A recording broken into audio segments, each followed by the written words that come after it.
Software as a Service, or SaaS, is a cloud offering that provides users with access to a service provider's cloud-based software. SaaS providers maintain the servers, databases, and code that constitute an application. They also manage access to the application, including security, availability, and performance. Applications reside on a remote cloud network, and users use these applications without having to maintain and update the infrastructure.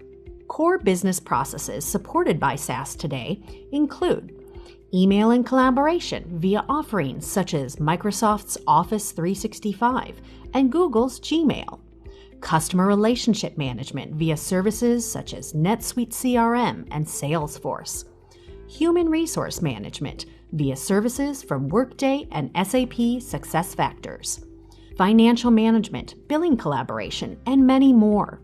According to Forrester Research, SaaS has overtaken on-premises solutions in categories such as human capital management, HCM, customer relationship management, CRM, and collaboration. Solutions once available with several different deployment options are now SaaS only.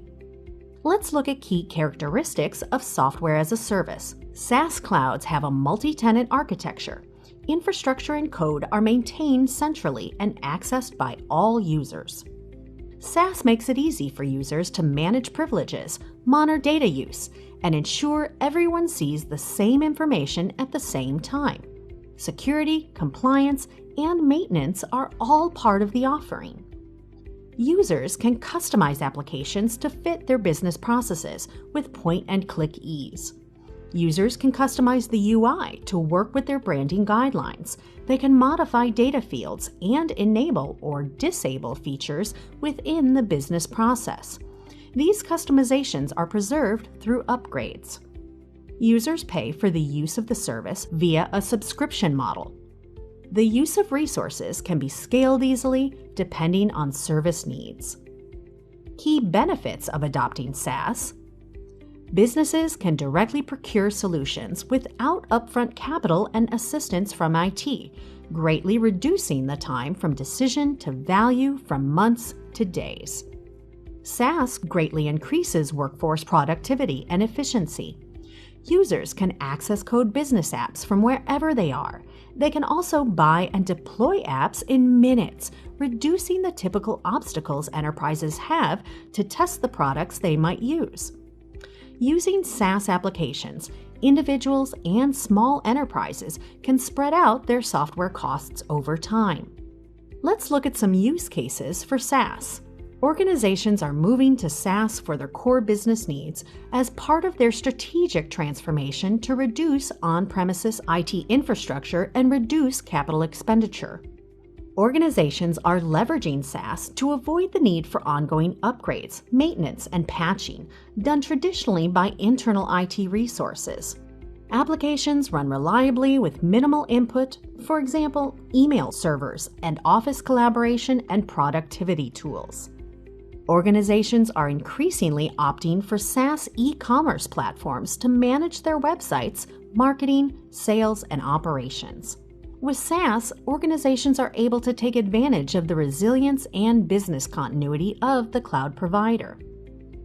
Enterprises are now developing SaaS integration platforms, or SIPs, for building additional SaaS applications, moving SaaS beyond standalone software functionality to a platform for mission-critical applications. SaaS does evoke some concerns as well, primary among them being data ownership and data safety. Security is an important consideration when you're allowing a third party to maintain business-critical data. And application access relies on a good internet connection. If you're not connected, you cannot access the apps. But the benefits far outweigh the concerns, with SaaS making up the largest segment of the cloud market today.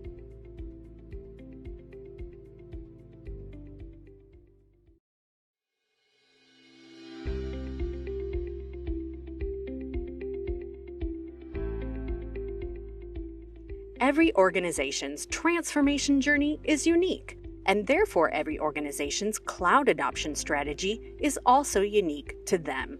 Agility, flexibility, and competitiveness are key drivers for moving to the cloud, provided it is done without creating business disruption or issues related to security, compliance, and performance. Let's look at some key considerations that organizations can use as a guide while working through their cloud strategy. The first consideration is infrastructure and workloads. The cost of building and operating data centers can become astronomical. On the other hand, low initial costs and pay-as-you-go attributes of cloud computing can add up to significant cost savings. Also, a point to consider is that not all workloads may be ready for the cloud as is. The second consideration is around software as a service and development platforms. Organizations need to consider if paying for application access is a more viable option than purchasing off-the-shelf software and subsequently investing in upgrades. Organizations need to consider speed and productivity, what it means for them to get a new application up and running in X hours on the cloud versus a couple of weeks or even months on traditional platforms, and the person-hour cost efficiencies they gain from using cloud dashboards, real-time statistics, and active analytics. Lastly, organizations need to consider the impact of making a wrong decision, their risk exposure. Is it riskier, for example, for them to invest in the hardware and software or rent by the hour? Is it safer for them to work on a 12-month plan to build, write, test, and release the code if they're uncertain about adoption? And is it better for them to try something new, paying as you go, rather than making long-term decisions based on little or no trial or adoption? Let's look at some of the benefits of cloud adoption, categorized broadly into flexibility, efficiency, and strategic value. Cloud gives us flexibility. Users can scale back or scale up services to fit their needs, customize applications, and access cloud services from anywhere with an internet connection.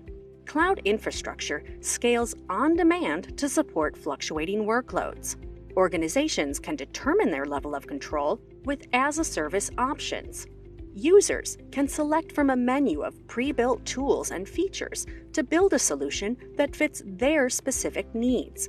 And virtual private clouds, encryption, and API keys help keep data secure. Cloud also brings great efficiency. Enterprise users can get applications to market quickly without worrying about underlying infrastructure costs or its maintenance. Cloud-based applications and data are accessible from virtually any internet-connected device. Hardware failures do not result in data loss because of networked backups.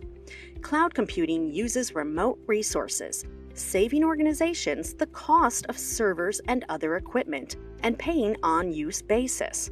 Cloud services gives enterprises a competitive advantage by providing the most innovative technologies available while managing the underlying infrastructure, thus enabling organizations to focus on their priorities.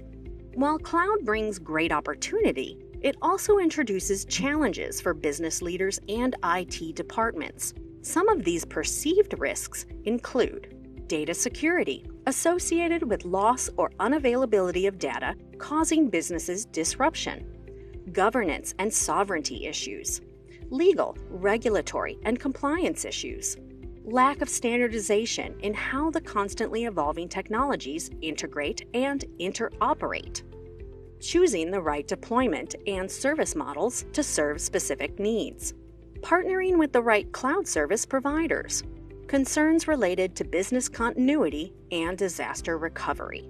Organizations can no longer think of cloud adoption as something that is to be looked at in the future. With the right cloud adoption strategies, technologies, services, and service providers, these risks can be mitigated.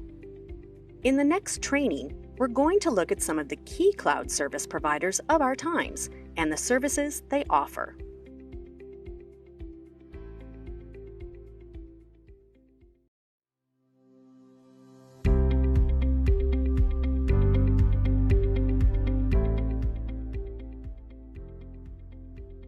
Cloud computing is an evolution of technology over time.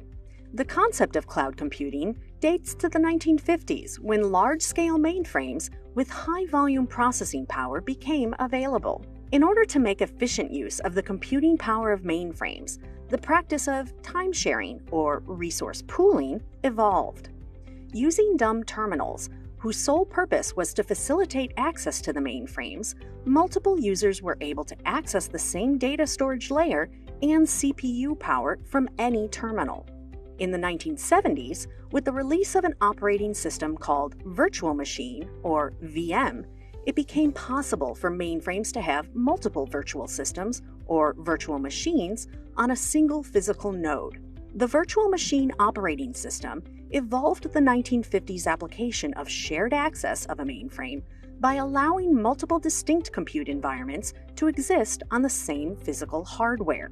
Each virtual machine hosted guest operating systems that behaved as though they had their own memory, CPU, and hard drives, even though these were shared resources.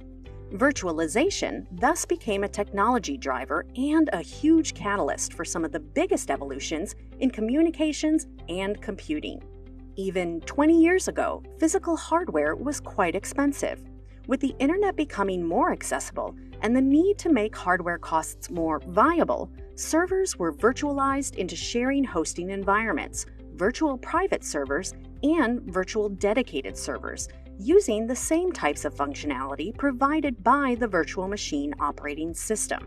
So, for example, if a company needed X number of physical systems to run their applications, they could take one physical node and split it into multiple virtual systems. This was enabled by hypervisors. A hypervisor is a small software layer that enables multiple operating systems to run alongside each other, sharing the same physical computing resources. A hypervisor also separates the virtual machines logically, assigning each its own slice of the underlying computing power, memory, and storage, preventing the virtual machines from interfering with each other. If, for example, one operating system suffers a crash or a security compromise, the others can keep working. As technologies and hypervisors improved and were able to share and deliver resources reliably, some companies decided to make the cloud's benefits accessible to users who didn't have an abundance of physical servers to create their own cloud computing infrastructure. Since the servers were already online, the process of spinning up a new instance was instantaneous. Users could now order cloud resources they needed from a larger pool of available resources, and they could pay for them on a per-use basis, also known as pay-as-you-go. This pay-as-you-go, or utility computing model, became one of the key drivers behind cloud computing taking off. The pay-per-use model allowed companies and even individual developers to pay for the computing resources as and when they used them, just like units of electricity. This allowed them to switch to a more cash flow-friendly OpEx model from a CapEx model. This model appealed to all sizes of companies, those who had little or no hardware, and even those that had lots of hardware, because now, instead of making huge capital expenditures in hardware, they could pay for compute resources as and when needed. It also allowed them to scale their workloads during usage peaks and scale down when usage subsided. And this gave rise to modern-day cloud computing. The impact of the evolution of the cloud has been immense. In the next training, we will go over some key considerations for cloud adoption.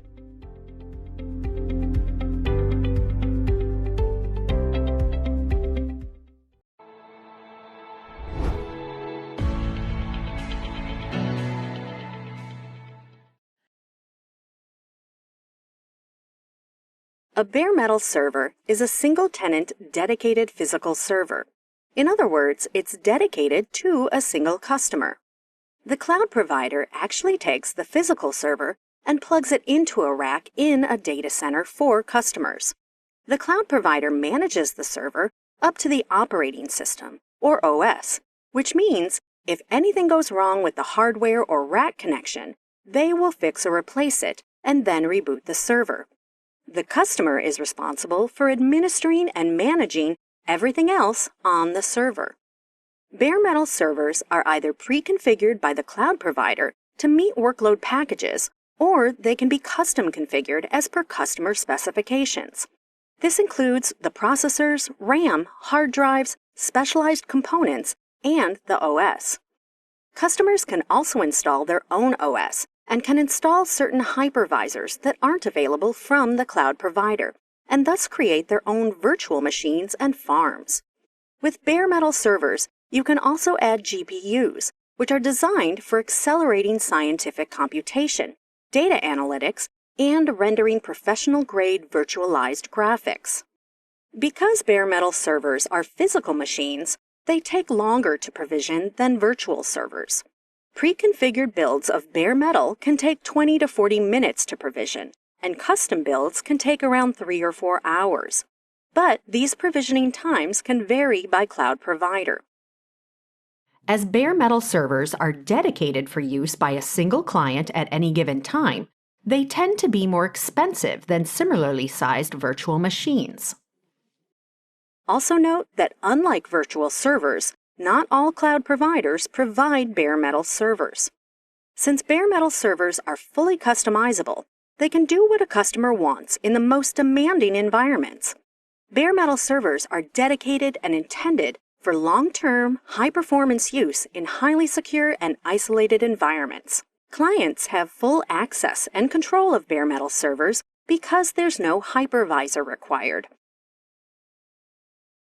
As there is no sharing underlying server hardware with other customers, bare metal servers fulfill the demanding needs of high-performance computing, or HPC, and data-intense applications that require minimal latency-related delays.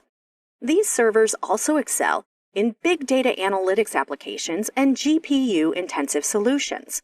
Some workload examples that bare metal servers satisfy are ERP, CRM, AI, deep learning, and virtualization. If you use any applications that require high degrees of security control or apps that you've typically run in an on-premises environment, then a bare metal server is a good alternative in the cloud. When comparing bare metal servers to virtual servers, some of the most important considerations are found in customer need. Bare metal servers work best for CPU and I/O-intensive workloads, excel with highest performance and security, satisfy strict compliance requirements, and offer complete flexibility, control, and transparency, but come with added management and operational overhead. Whereas virtual servers are rapidly provisioned, provide an elastic and scalable environment, and are low cost to use. However, since they share underlying hardware with other virtual servers, they can be limited in throughput and performance.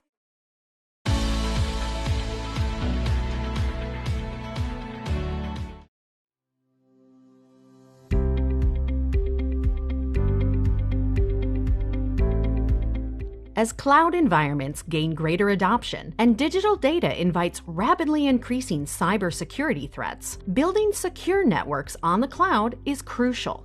Let's look at how we can build a secure cloud networking presence.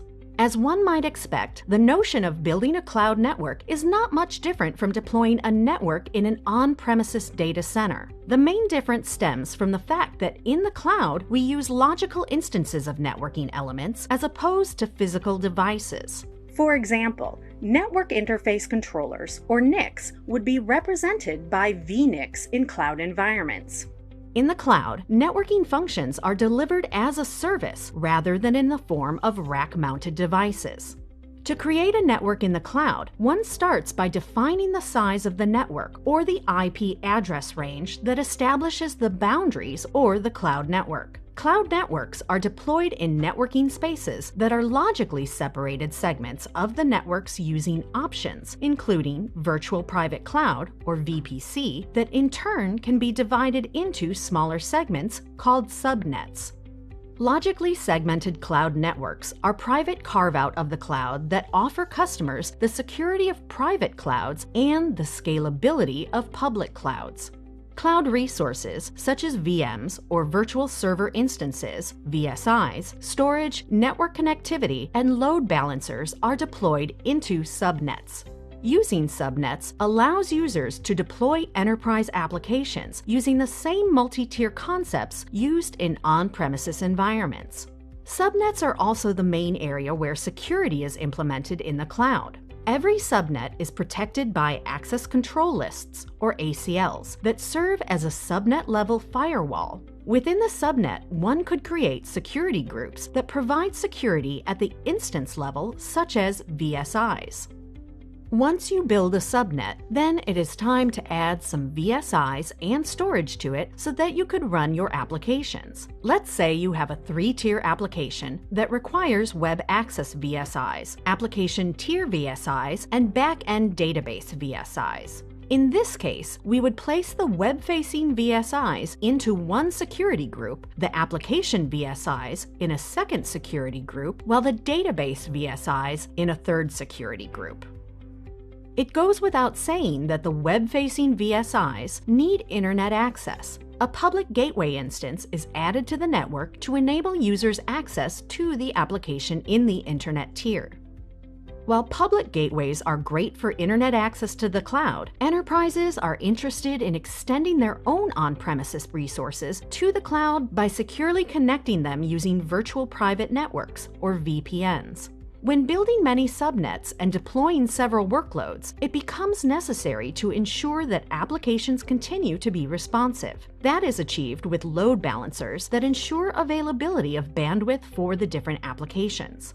Enterprises with hybrid cloud environment find using dedicated high-speed connections between clouds and on-premise resources is a more secured and more efficient way than public connectivity solutions. Some cloud service providers offer such connectivity, such as IBM Cloud and its Direct Link solution that enables extending on-premises resources to the cloud as needed. Building a cloud network entails creating a set of logical constructs that deliver networking functionality that is akin to the data center networks that all IT professionals have come to rely on for securing their environments and ensuring high-performing business applications. In the next video, we'll look at containerization technology and why containers have become a de facto element of cloud-native computing.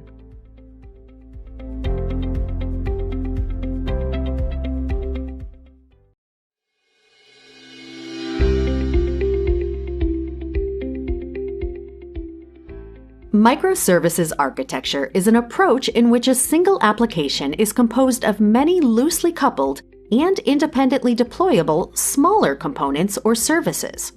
These services typically have their own stack running on their own containers. They communicate with one another over a combination of APIs, event streaming, and message brokers. For a business, what this means is that application components can be developed and updated more efficiently by multiple developers working independently. Teams can use different stacks and runtime environments for different components. Components facing too much load can be scaled independently, reducing the waste and cost associated with having to scale entire applications. In this video, we'll look at how microservices have shaped application development and also look at a use case that illustrates microservices in action. The way developers work to build applications is changing.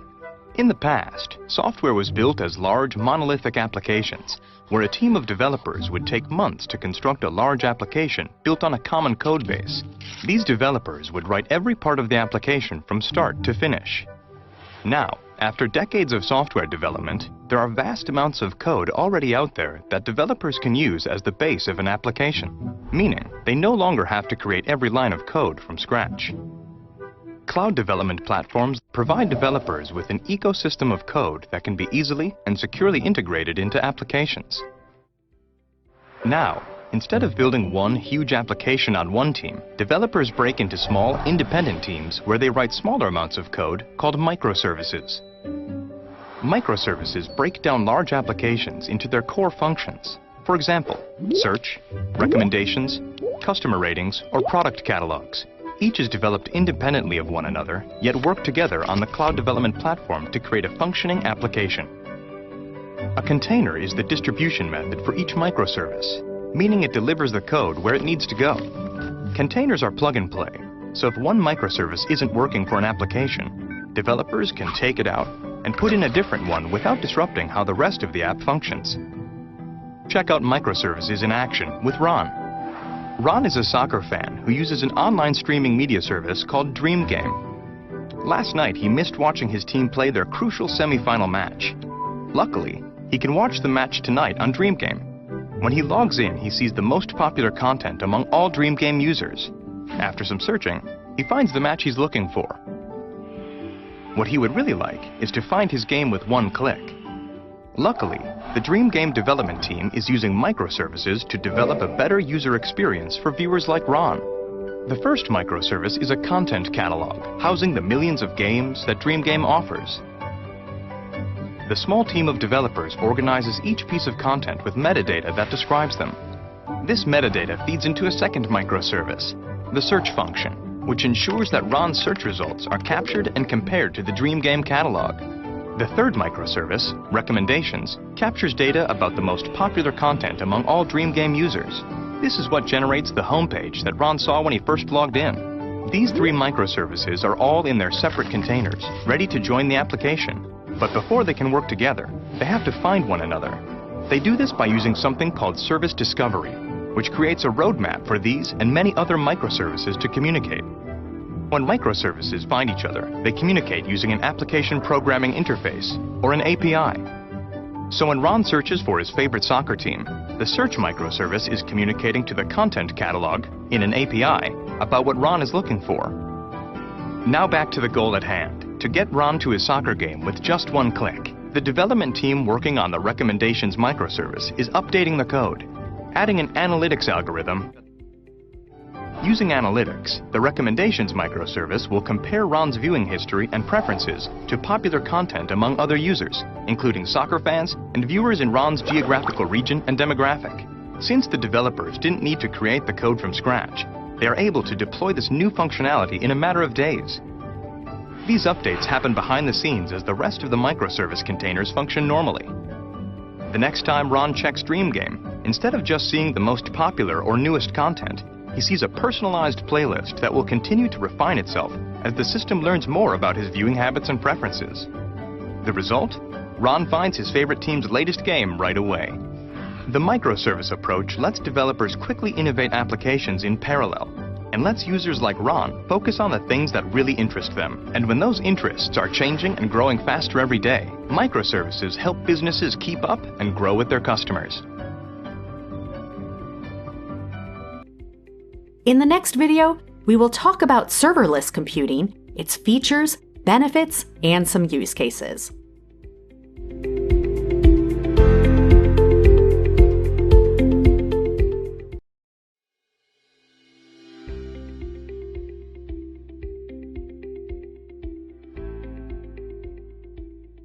Hybrid cloud, as we covered in the previous lesson, is a computing environment that connects an organization's on-premise private cloud and third-party public cloud into a single infrastructure for running the organization's applications. Multi-cloud is a cloud adoption strategy that embraces a mix of cloud models from different service providers, public, private, and managed, across infrastructure, platform, or software services. For example, a business may consume email as a service from one provider, a CRM application from another, and infrastructure from yet another provider. So essentially, a hybrid multi-cloud implies you are able to leverage the best of cloud models and services across different service providers and have your applications and workloads working seamlessly across multiple different clouds. In this video, we will look at some use cases for why a business may want to use a hybrid multi-cloud approach. In this video, I want to touch on a few of those use cases for why a business may want to use hybrid or multi-cloud. Let's start with the basic one, cloud scaling. Now, most of us are probably familiar with this. It's one of the main reasons for adopting the cloud. Now, let's say we have a flower delivery service that is able to hit a certain bottom line of users. They have on-premise infrastructure, and it can hit a certain amount of user load. So visualizing this here throughout a calendar year, you can imagine that their load maybe goes up and down in response to specific holidays.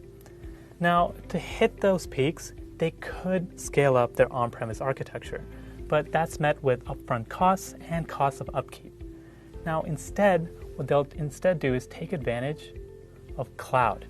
That allows them to scale up in response to that load and then automatically deprovision resources when they no longer need them.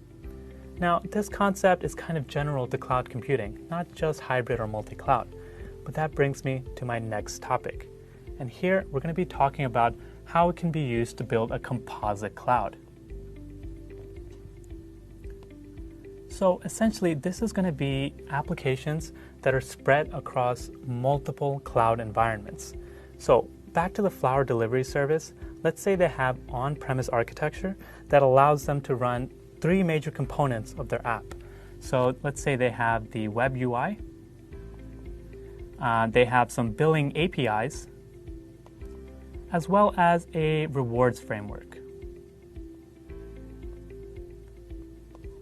Now, let's say that this service is actually based in EU, and their European customers are happy. But for their North American or American customers, specifically around Veterans Day or Thanksgiving, they're noticing that the system is bogging down. And so they decide to take advantage of a hybrid cloud or multi-cloud architecture by composing their application across multiple cloud environments. So they'll take advantage of data centers in America, and essentially they've identified that although the rewards framework can stay on-prem in their European side, they want to move the billing and the UI capabilities over. So they'll move just those two to a cloud platform of their choice in a North American or American data center. This kind of allows them to scale up portions in response to, say, American holidays while keeping their EU portions individually scaled. So in this example, the Flower Delivery Service is able to take advantage of scaling at a global level by using the hybrid or multi-cloud architecture. Next, let's talk about the airline or travel industry. So we can first start with an example of modernization. Now, in the past, we've seen that reservation systems may have been difficult to work with, or you might have had to call in, but almost all the airline companies now have a mobile application. So most of the time, and we've actually found that it's about, in general, not just in the travel industry, but 80% of all enterprise applications are actually still on-prem. And that's likely the case in this industry as well. So in this specific example, let's say they have a reservation system that's running on-prem. But to create new experiences for their end users, let's say they've created a mobile application. That mobile app, of course, has a mobile backend that's maybe running in a public cloud. And that in turn works with the reservation service. So again, the mobile app can hit the mobile backend, and that in turn works with the reservation capabilities. So in this case, they've modernized and new user experiences are possible. But let's take that a step further. Now, a source for a lot of dissatisfaction for users is whenever their flights are delayed. So when a flight is delayed, they may have to rebook new flights. The solution is almost always the same. The traveler wants to get to his destination in the easiest way possible.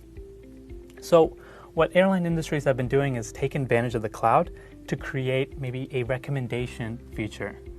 So it allows them to book new flights as soon as a delay is recommended or as soon as a delay is incurred, and that's going to connect up to that mobile backend service, allowing users to be able to book flights through their phone the second a flight is delayed. This not only improves the bottom line for the airline industry, but leads to happier users. So that's one way the modernization has been done. Next, let's take it even a step further and talk about data and AI. For data and AI, the airline industry has been taking advantage of lots of historical data. So over the decades that a company has been around, let's say they have historical data of when unplanned maintenance has happened on their airline. In fact, 30% of all delay time in the airline industry is actually when unplanned maintenance happens. So by taking advantage of, let's say, machine learning or AI capabilities, they could hook into all of the legacy data that they have, large volumes, and connect them up to machine learning and AI capabilities. This allows airline industries to take advantage of predictive analytics and get insights before errors or before the unplanned maintenance ever occurs. This again improves their bottom line, leading to happier users and a more efficient airline industry. Now, today we talked about 4 major use cases for hybrid and multi-cloud platforms. So cloud scaling and composite cloud in the Flower delivery service, as well as modernize in data and AI for the airline industry. Another reason for adopting hybrid multi-cloud strategy is to prevent lock-in to a specific vendor's cloud platform and having flexibility of being able to move workloads from one cloud platform to another as the need arises. In the next video, we will understand what a microservices architecture is, its features, benefits, and use cases.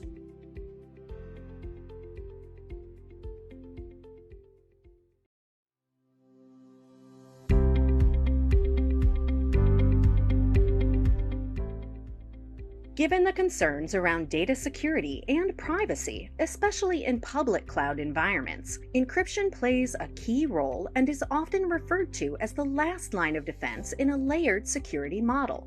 This protection not only encrypts data, but also provides robust data access control, key management, and certificate management. In this video, we will take a closer look at cloud encryption.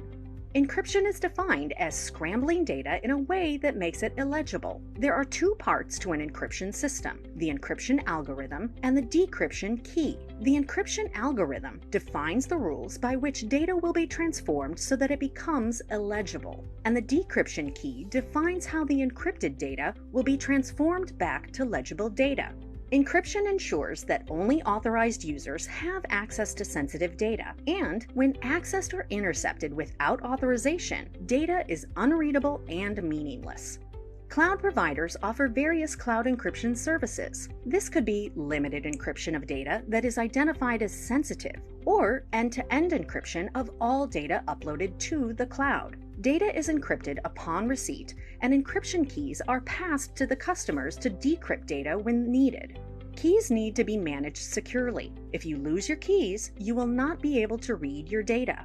Data needs protection in 3 states: at rest, in transit, and when it is in use.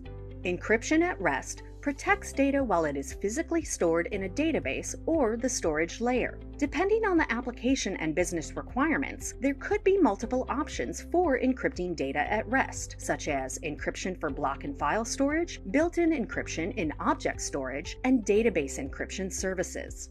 Encryption in transit protects data while it is transmitted from one location to another. Encryption in transit includes encrypting the data before transmission, authenticating endpoints, and decrypting and verifying data on arrival. Secure Sockets Layer, or SSL, and Transport Layer Security, TLS, are commonly used protocols for encryption in transit. They are not only used when accessing websites securely, but also for data moving between servers and services within the cloud. Encryption in use protects data when it is in use in memory for computations. It allows computations to be performed on encrypted text without needing to decrypt the data. Cloud storage encryption could be server-side or client-side.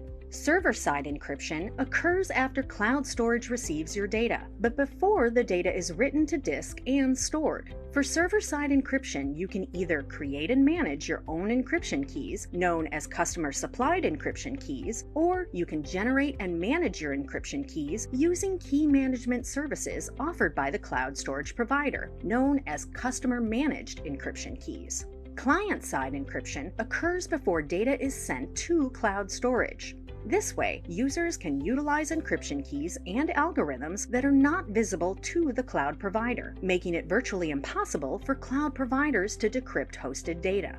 Given that a majority of enterprises today operate in multi-cloud environments, there is a need to implement a singular data protection strategy across an enterprise on-premise, hybrid, and multi-cloud deployments. Some cloud providers offer multi-cloud data encryption services with a range of features such as data access management, integrated key management, and sophisticated encryption that combine to deliver the scalability and flexibility to help protect the most sensitive workloads across the enterprise, regardless of where the data resides. Using a multi-cloud data encryption console, you can define and manage access policies, create, rotate, and manage encryption keys, and aggregate access logs. Encryption does not eliminate data security risk. It separates the security risk from the data itself by moving security to the encryption keys. These keys need to be managed and protected against threats in order to keep the data secure. Key management services offered by some cloud providers help perform lifecycle management for encryption keys that are used in cloud services or customer-built applications. They enable customers to encrypt sensitive data at rest and to easily create and manage the entire lifecycle of cryptographic keys that are used to encrypt data. Since the keys remain in possession of the customer, the data is protected from cloud service providers as well as from other users. Some of the best practices for encryption key management include storing encryption keys separately from the encrypted data, taking key backups off-site and auditing them regularly, refreshing the keys periodically, implementing multi-factor authentication for both the master and recovery keys. In the next video, we will learn about cloud monitoring and its benefits.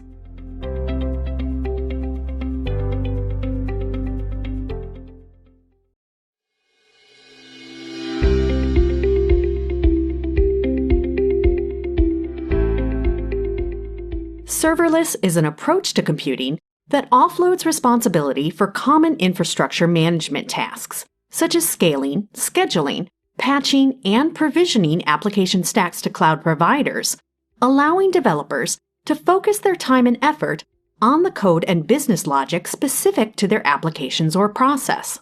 Serverless doesn't mean there are no servers, only that the management of the underlying physical or virtual servers is removed from their users. The serverless computing environment allocates resources as needed for the applications. Let's look at some key attributes that distinguish serverless computing from other compute models. The serverless model requires no provisioning of servers, installation of application stacks and software, or operation of the infrastructure by the developer. Serverless computing runs code only on demand on a per-request basis, scaling transparently with the number of requests being served. Serverless enables end users to pay only for resources being used, never paying for idle capacity, which is unlike virtual servers on the cloud, where end users pay for VMs as long as they are running, even if idle. Effectively, serverless abstracts the infrastructure away from developers. Code is executed as individual functions, where each function runs inside a stateless container. No prior execution context is required to serve a request, and with each new request, a new instance of the function is invoked. Let's look at a scenario. You could, for example, have a serverless platform between the front end of your website and your storage layer running individual functions. The serverless app could be translating text files and storing it in a cloud-based storage service. Using the front end of your website, you send text files to a serverless app. The app creates translations in different languages, and then stores these translated files in a cloud storage, and sends you their links back to you. Some of the key serverless computing services today include IBM Cloud Functions, which is based on Apache OpenWhisk, AWS Lambda, and Microsoft Azure Functions. It is important to note that serverless may not be the best fit for all applications or scenarios. You need to evaluate application characteristics and ensure that the application is aligned to serverless architecture patterns. Applications that qualify for a serverless architecture include some of the following characteristics: short-running stateless functions, seconds or minutes; seasonal workloads with varying off-peak and peaks; production volumetric data that shows too much idle time; event-based processing or asynchronous request processing for implementing use cases; microservices that can be built as functions that are stateless. Serverless architectures are well suited for use cases around data and event processing, IoT, microservices, and mobile backends. Given its inherent and automatic scaling, rapid provisioning, and a pricing model that does not change for idle time, supporting microservices architecture has become one of the most common use cases of serverless computing today. Serverless is well suited to working with structured text, audio, image, and video data around tasks such as data enrichment, transformation, validation and cleansing, PDF processing, audio normalization, thumbnail generation, and video transcoding. Parallel tasks such as data search and processing and genome processing are also well suited to be run on a serverless runtime. Serverless is also well suited for working with all sorts of data stream ingestions, including business data streams, IoT sensor data, log data, and financial market data. And finally, let's look at some challenges worth considering about serverless. Serverless workloads are designed to scale up and down in response to workload. But for workloads characterized by long-running processes, managing a traditional server environment might be simpler and more cost-effective. The serverless application architecture can be vendor-dependent, and so there is a potential for vendor lock-in, particularly involving platform capabilities such as authentication, scaling, monitoring, or configuration management. Because serverless architectures scale up and down in response to workload, they also sometimes need to start up from zero to serve a new request. For certain applications, this delay isn't much of an impact, but for something like a low-latency financial application, this delay wouldn't be acceptable.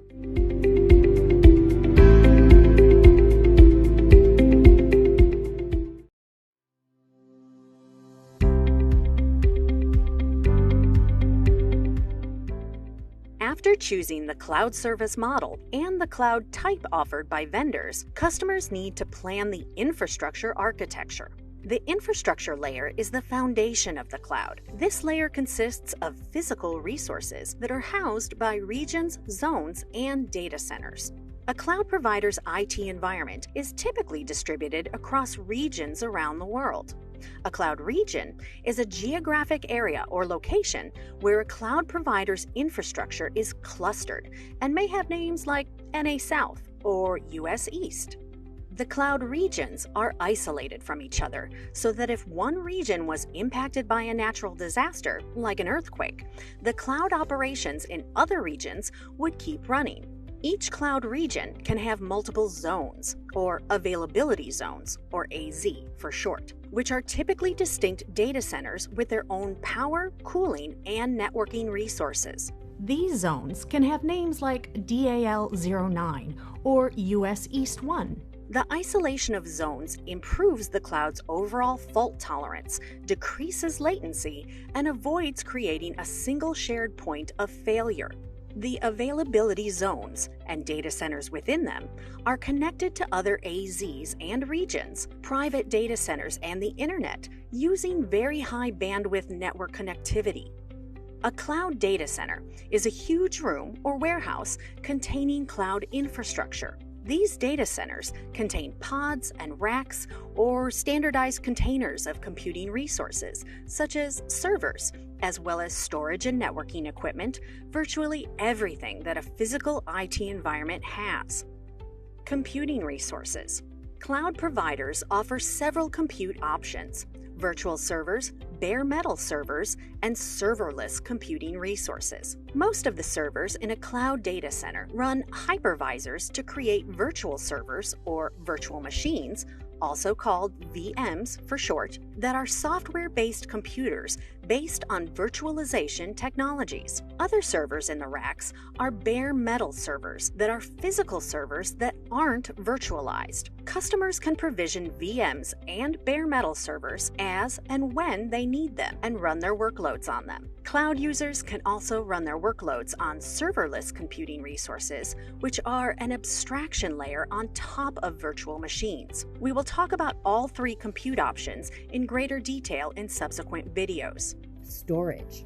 Information and data can consist of files, code, documents, images, videos, backups, snapshots, and databases, and can be stored in many different types of storage options on the cloud. Bare metal servers and virtual servers are provisioned with default storage in local drives. Since these cloud servers can be provisioned and decommissioned by customers on demand and freed up for use by other users, any information stored in a local drive can be lost when you delete or decommission a cloud server. However, there are other storage options available on the cloud to persist data that you can choose depending on factors like how important your data is, how quickly you want to be able to access it, how often you access it, and how secure you need it to be. These additional storage options include block storage, file storage, and object storage. Block and file storage modes are commonly used in traditional data centers,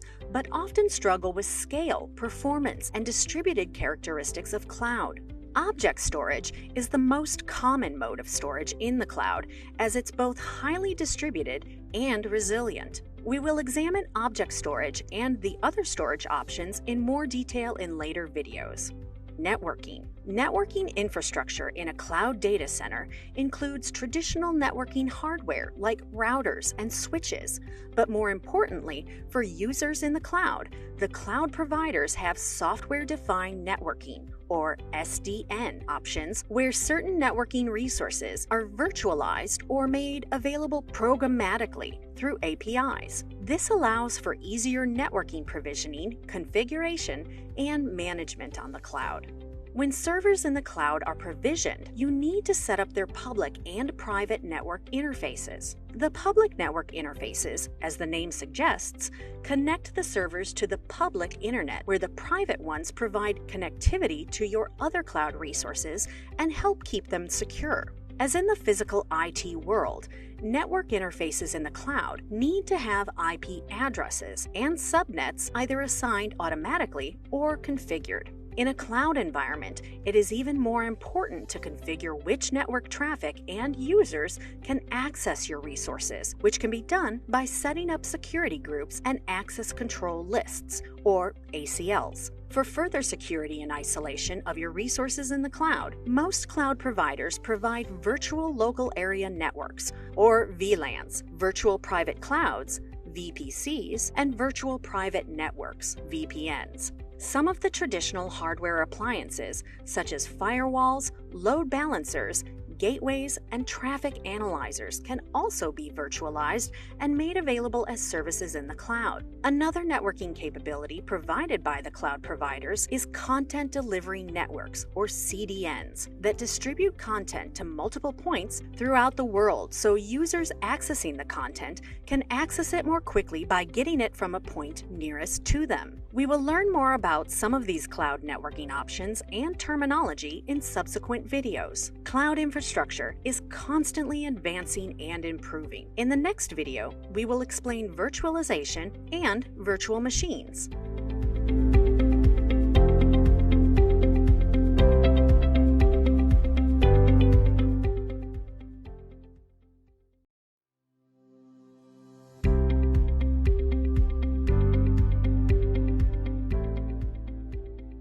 In this video, we will discuss the Infrastructure as a Service model in more detail. Infrastructure as a Service, commonly referred to as IaaS or simply IaaS, is a form of cloud computing that delivers fundamental compute, network, and storage resources to consumers on demand over the internet on a pay-as-you-go basis. The cloud provider hosts the infrastructure components traditionally present in an on-premises data center, as well as the virtualization or hypervisor layer. In an IaaS cloud environment, customers can create or provision virtual machines, or VMs, in their choice of region and zone available from the cloud provider. These VMs typically come pre-installed the customer's choice of operating system. The customers can then deploy middleware, install applications, and run workloads on these VMs. They can also create storage for their workloads and backups. Cloud providers often provide customers the ability to track and monitor the performance and usage of their cloud services and manage disaster recovery. Let's look at the key components of cloud infrastructure. Physical data centers. IaaS providers manage large data centers that contain the physical machines required to power the various layers of abstraction on top of them. In most IaaS models, end users do not interact directly with the physical infrastructure, but experience it as a service provided to them. Compute. IaaS providers manage the hypervisors, and end users programmatically provision virtual instances with desired amounts of compute, memory, and storage resources. Cloud compute typically comes with supporting services like auto-scaling and load balancing that provide scalability and high performance. Network. Users get access to networking resources on the cloud through virtualization or programmatically through APIs.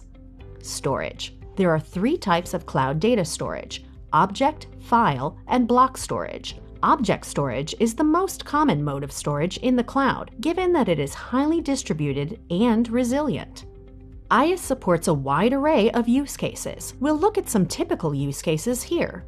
Organizations today are using cloud infrastructure services to enable their teams to set up test and development environments faster, helping create new applications more quickly. By abstracting the low-level components, cloud infrastructure is helping developers focus more on business logic than infrastructure management. Business continuity and disaster recovery require a significant amount of technology and staff investments. IaaS is helping organizations reduce this cost and make applications and data accessible as usual during a disaster or outage. Organizations are using cloud infrastructure to deploy their web applications faster and also scale infrastructure up and down as demand fluctuates. Organizations are leveraging the high-performance computing capabilities of cloud infrastructure to solve complex problems involving millions of variables and calculations, such as climate and weather predictions and financial modeling. Mining massive data sets to locate valuable patterns, trends, and associations requires a huge amount of processing power. Cloud infrastructure not only provides the required high-performance computing, but also makes it economically viable. While there are some concerns regarding the lack of transparency in the cloud infrastructure's configuration and management, and dependency on a third party for workload availability and performance, infrastructure as a service is the fastest growing cloud model today. In the next video, we will look at platform as a service model, its features, benefits, and some use cases.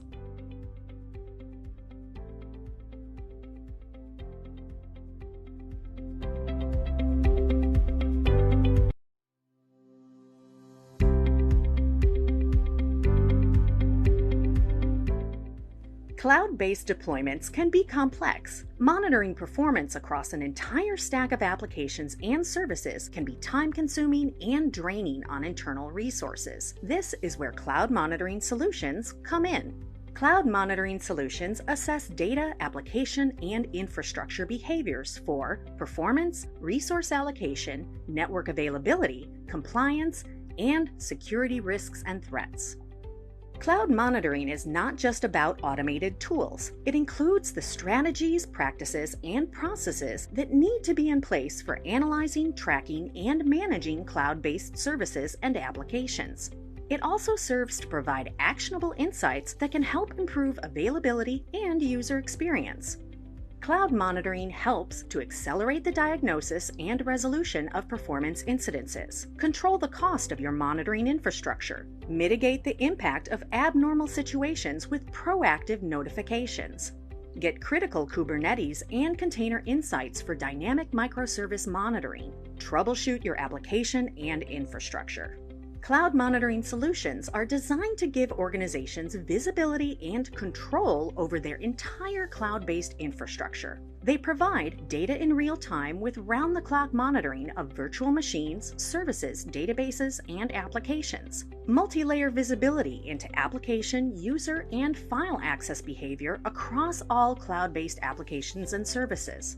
Advanced reporting and auditing capabilities for ensuring regulatory standards are being met. large-scale performance monitoring integrations across multi-cloud and hybrid cloud environments. One way to categorize cloud monitoring tools solutions is to break them down into infrastructure, database, and application performance monitoring. Infrastructure monitoring tools help identify minor and large-scale hardware failures and security gaps so that the developers and administrators can take corrective action before problems affect user experience. Database monitoring tools help track processes, queries, and availability of services to ensure the accuracy and reliability of database management systems.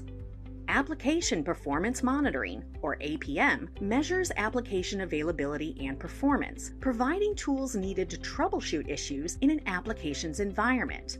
APM solutions help improve user experience, meet application and user service level agreements, or SLAs, minimize downtime, and lower overall operational costs. To get the most benefit from your cloud-based deployments, you can follow some standard cloud monitoring best practices. Leverage end-user experience monitoring solutions to capture the performance of an application from the point of view of its end users. These solutions monitor user journeys to track parameters such as application response time and frequency of use under varied conditions. These insights will help you to improve customer experience significantly. Consider moving all aspects of your infrastructure, whether in private, public, or hybrid clouds, under one unified monitoring platform. This can help you to manage all your KPIs in one place with complete visibility into performance optimization. Use monitoring tools that can help you track the usage and cost of your cloud resources and services. Increase cloud monitoring automation. This can help you gain significant operational efficiencies. Simulate outages and breach scenarios to evaluate how well your monitoring tools capture and alert against failures. Cloud monitoring needs to be a priority for organizations looking to leverage the benefits of cloud technologies. It will help you manage and optimize your cloud resources for cost and performance and create better customer experiences.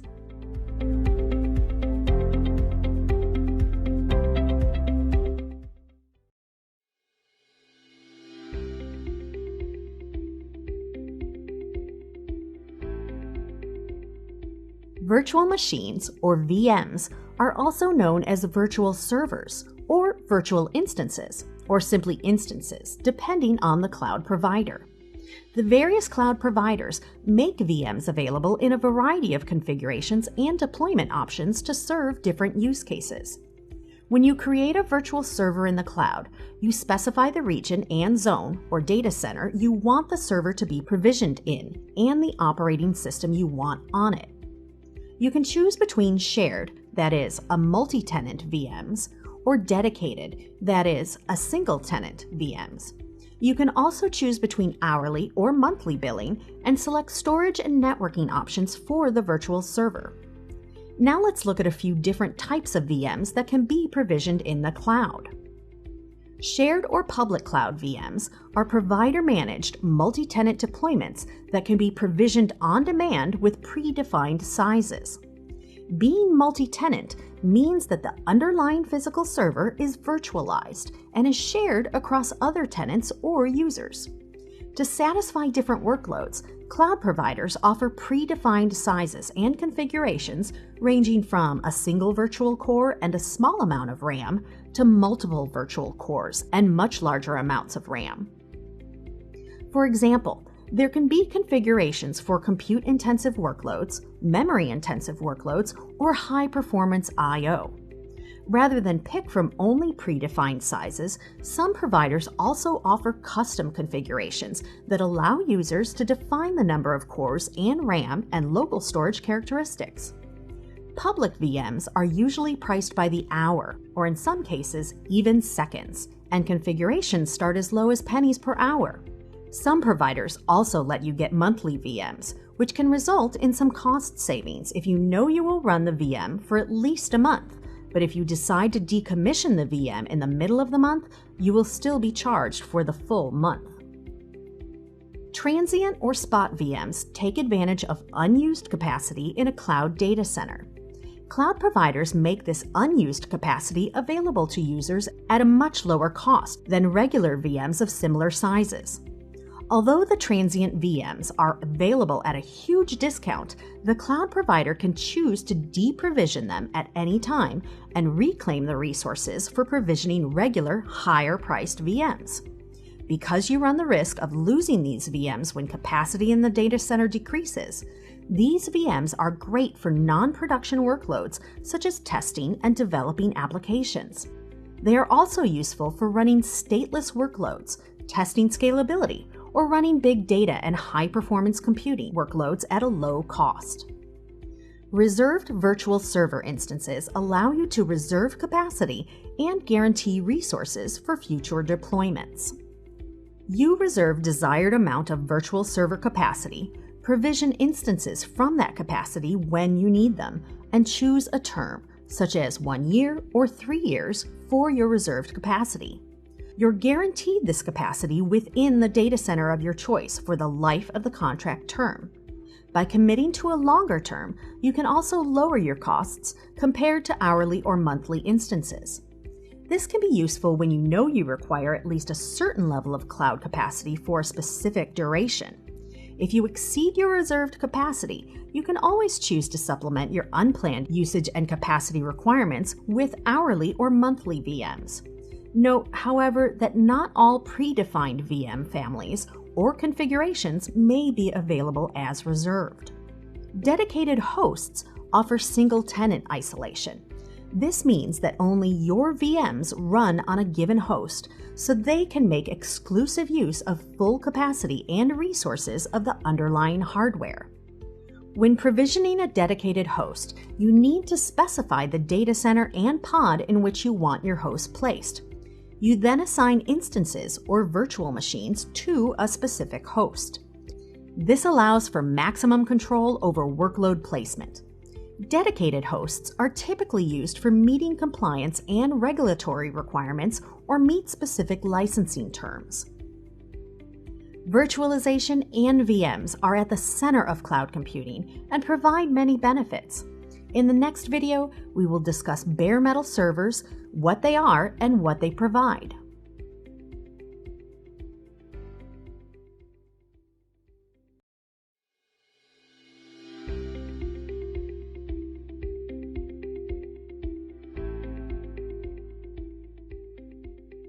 In our introductory cloud video, we briefly talked about the 3 service models available on the cloud: infrastructure as a service, platform as a service, and software as a service. Before we dive into the details of each of these service models in the subsequent videos, let's get started with a quick overview of these models. Hi, I'm Tessa Rhodes, and I'm a designer on IBM Cloud. So let's start with the foundation here with IaaS. IaaS is a set of compute, networking, and storage resources that have been virtualized by a vendor so that a user can access and configure them any way they want. In design, we have a concept of talking about users called personas, and the persona for IaaS is a system admin or an IT admin. Let's jump up to the top with software as a service. That's the easy one. Software as a service is just software that you don't have to install on your machine and you don't have to manually update. And so the user for software as a service could be anyone. In fact, if you're watching this on YouTube right now, then you're a user of software as a service. It's usually charged on a subscription model rather than a one-time license fee. Then that brings us to platform as a service. PaaS takes advantage of all the virtualized resources from IaaS and then just abstracts them away so the user doesn't have to worry about managing any of those virtualized resources. The user for PaaS is not a system admin, usually. It's usually a dev. In IBM, we call this dev Jane. That's the name of our persona. And so this whole metaphor, the pyramid metaphor, is meant to indicate that as you move down, you're increasing complexity in terms of your knowledge and management of infrastructure resources, and you're increasing the ease of use. Another metaphor I use when I'm talking to the designers on my team about PaaS is having to do with a car. So in this metaphor, IaaS is like leasing a car. So if you've ever leased a car, you probably did a lot of research and you care about the specs of the car and their performance. You care about the color of the car, what kind of car it is. And you're the one driving and you're paying for it. You're also paying for the gas and any tolls or maintenance. With platform as a service, in this metaphor, that's more like renting a car. So say you're on vacation and you just got off the airport and you're going to pick up your rental car. You don't really care what color it is. You don't really even care about the specs of it, but you're still driving and you're paying for the gas and any tolls you go through. Software as a service is, again, the easiest one. That one's more like getting a taxi or an Uber. So with a taxi or an Uber, you don't care at all about what kind of car it is, what color it is, and in fact, you're not even the one driving or paying for gas or any tolls because that's baked into the price. So, let's see what it means in terms of cloud computing and its 3 service models. With IaaS, the cloud provider manages the physical resources, data centers, cooling, power, network and security, as well as computing resources that include servers and storage. With PaaS, the provider, in addition to the computing resources, also manages the platform infrastructure, which includes the operating systems, development tools, databases, and business analytics. In the SaaS model, in addition to the infrastructure and the platform resources, the provider also hosts and manages the applications and data. In the next video, we'll take a closer look at infrastructure as a service, its features, benefits, and some use cases.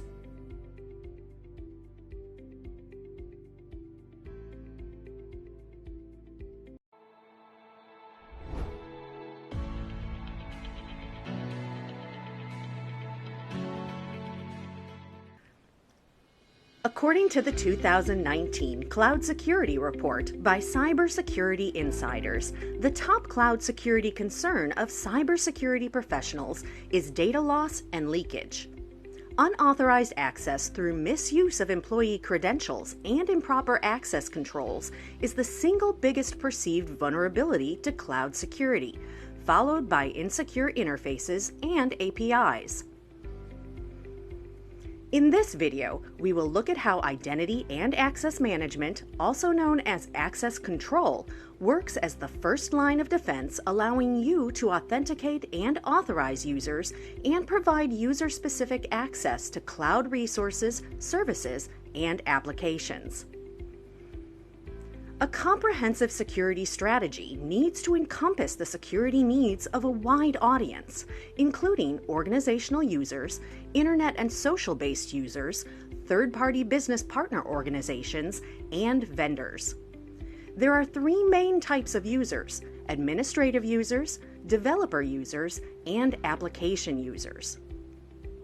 Administrative users include cloud platform administrators, operators, and managers, roles that typically create, update, and delete application and service instances, and also need insight into their team members' activities. An attacker on an administrative account can steal data from production database service instances, deploy malicious applications inside the customer's domain, or even deface or destroy existing applications. Developer users include cloud application developers, platform developers, and application publishers. Developer users are authorized to read sensitive information and to create, update, and delete applications. The third type of user is the application user. These are the users of the cloud-hosted applications. Let's look at the key components of identity and access management and how they work. Authentication, or the identity service, enables applications deployed to the cloud to authenticate users at an application level, based on a range of identity providers such as the Cloud Directory, social identity providers such as Google, LinkedIn, Facebook, and Twitter, enterprise-hosted identity provider, and cloud-hosted identity provider. Sometimes API keys, or unique identifiers, are passed into an API to identify the calling application or user. Multi-factor authentication is used to combat identity theft by adding an additional layer of authentication for application users, such as single-use passwords or PINs, certificates, tokens, risk-based authentication, such as changes in the user's location, past activity, and preferences. Cloud Directory services are used to securely manage user profiles and their associated credentials and password policy inside a cloud environment. A directory service within a cloud means that applications hosted on the cloud do not need to use their own user repository. Reporting helps provide a user-centric view of access to resources or a resource-centric view of access by users. Reports typically give information about which users have access to which resources, which users have changes in access rights, which access is being exploited by each user, and under which conditions. Audit and compliance is a critical service within Identity and Access Management framework, both for cloud provider and cloud consumer. Auditors use these processes to validate implemented controls against an organization's security policy, industry compliance, and risk policies, and to report deviations. User and service access management capability enables cloud application and service owners to provision and deprovision customer, partner, and vendor user profiles with minimal human interaction. This streamlines access control based on the role, organization, and access policies defined by the owner. User accounts of administrators or developers give access to sensitive information. In order to mitigate the risks of these accounts being hacked into, you require maximum control over the whole lifecycle of these users.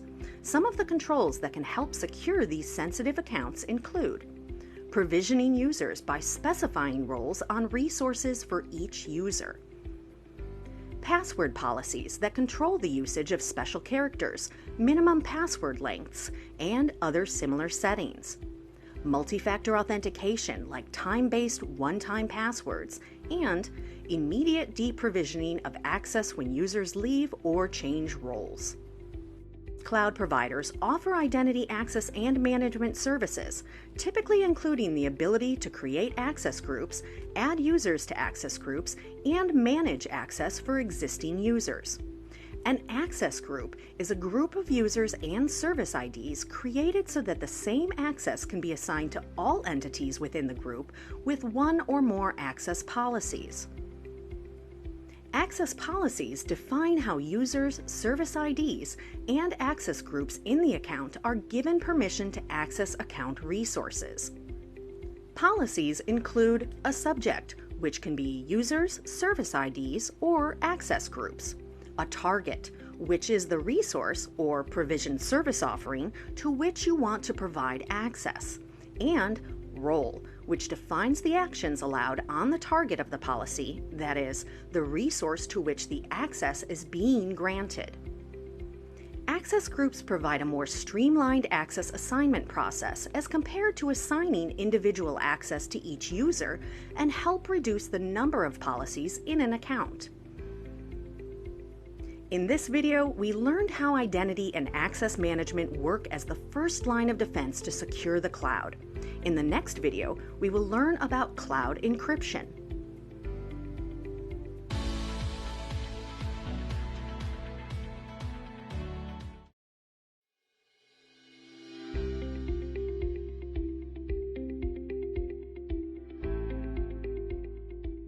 Containers are an executable unit of software in which application code is packaged, along with its libraries and dependencies, in common ways so that it can be run anywhere, whether it be on desktop, traditional IT, or the cloud.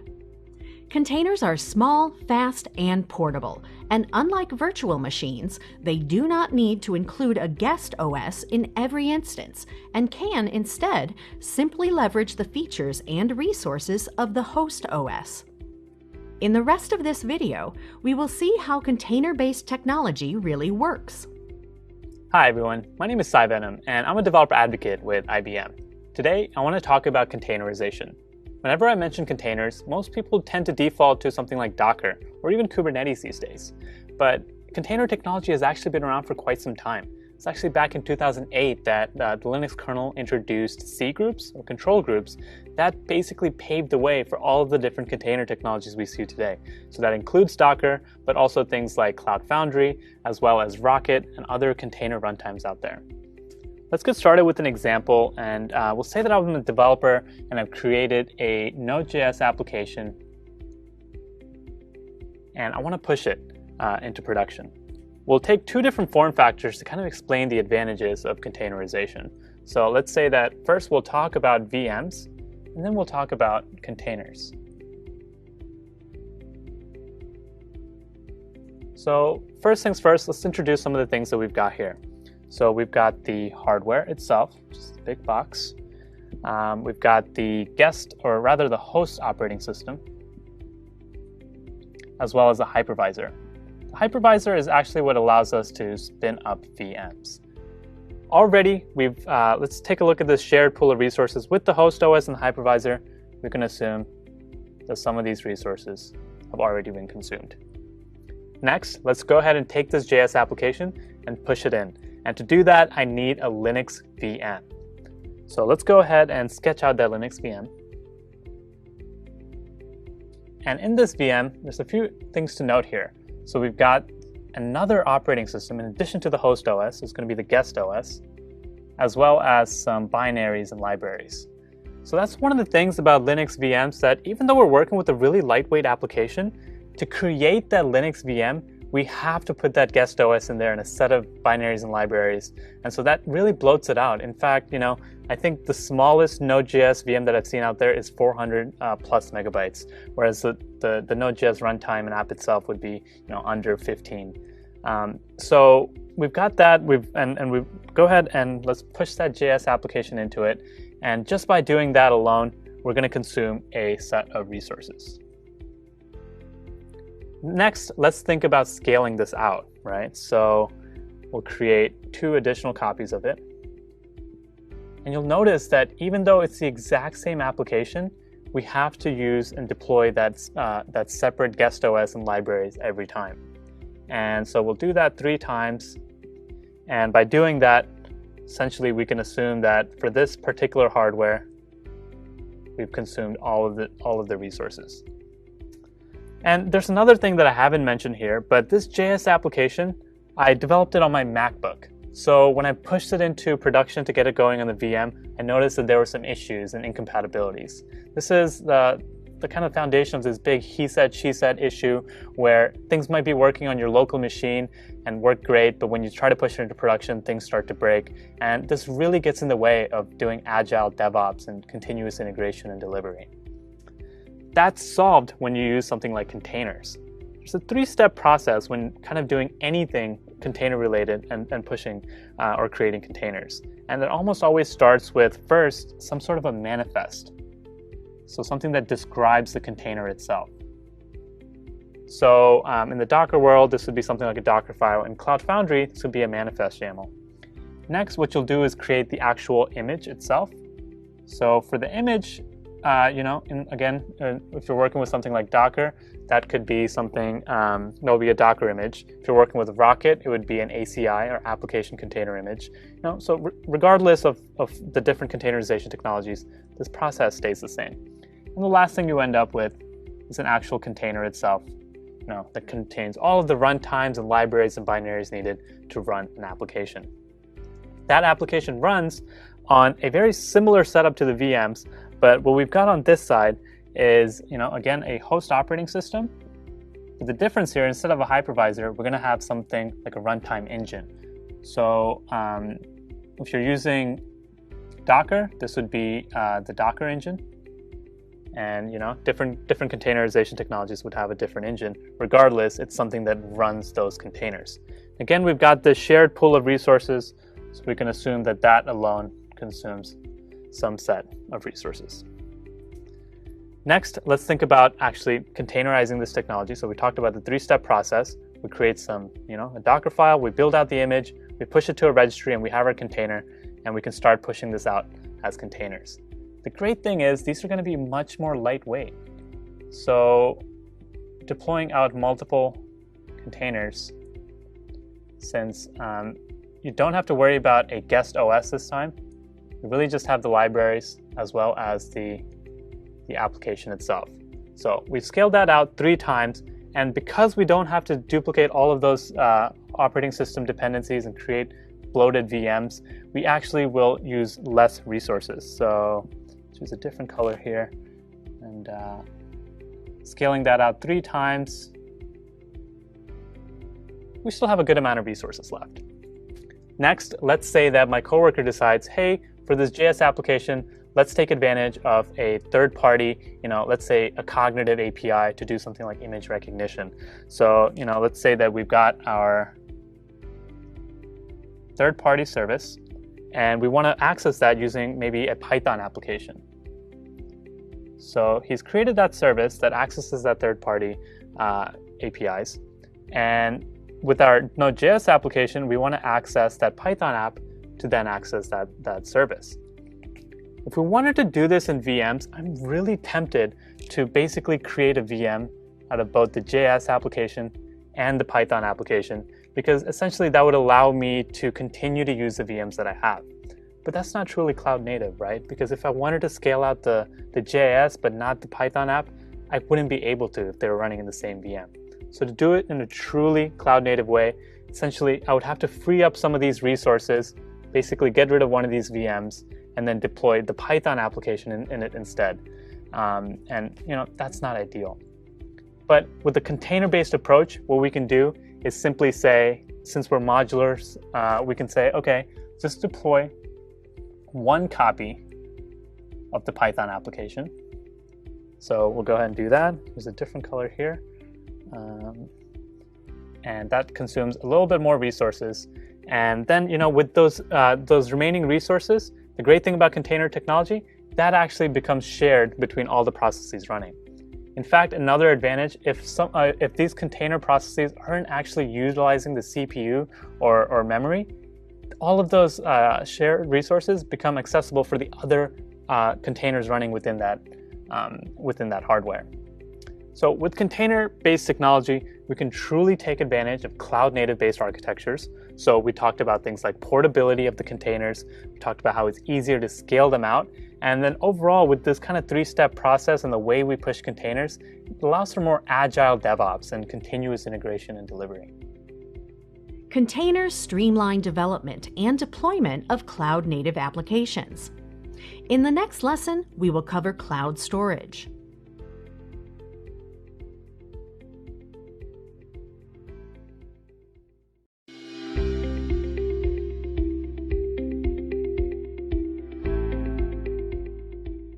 Platform as a Service, commonly referred to as PaaS or simply PaaS, is a cloud computing model that provides customers a complete platform to develop, deploy, manage, and run applications created by them or acquired from a third party. The PaaS provider hosts everything: servers, networks, storage, operating system, application runtimes, APIs, middleware, databases, and other tools at their data center. The provider also takes responsibility for the installation, configuration, and operation of the application infrastructure, leaving the user responsible for only the application code and its maintenance. Customers pay for this service on a usage basis and purchase resources on demand.